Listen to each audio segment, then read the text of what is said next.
Sa mundo ng billiards, panibagong week na naman ang napagtagumpayan ng Taguig Stallions matapos nitong talunin ng MSW Mavericks sa Week 4 ng SBA.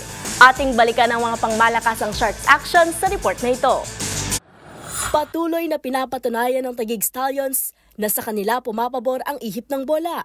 Muli na naman kasi nitong dinumina ang kanilang naging laban kontra naman sa MSW Mavericks para sa Week 4 ng 9-ball match ng kauna-unahang Pro Billiards League sa bansa na SBA.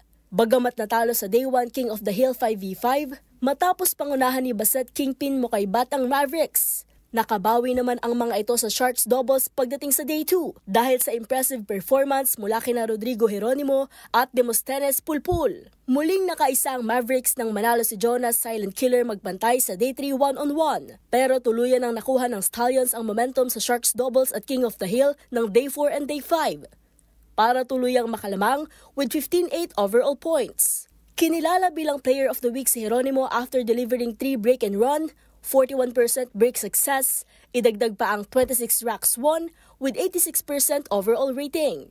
Samantala, simula noong October 14, may bago ng schedule ang mga laro ng SBA. Mula sa dating Miyerkules mula Linggo, kasalukuyan na itong mapapanood tuwing Lunes hanggang Biyernes. Para sa mga interesadong matunghayan live ang naturang intense pool action, libre itong mapapanood sa Sharks Arena and Sports Bar sa Tomas Morato sa Quezon City.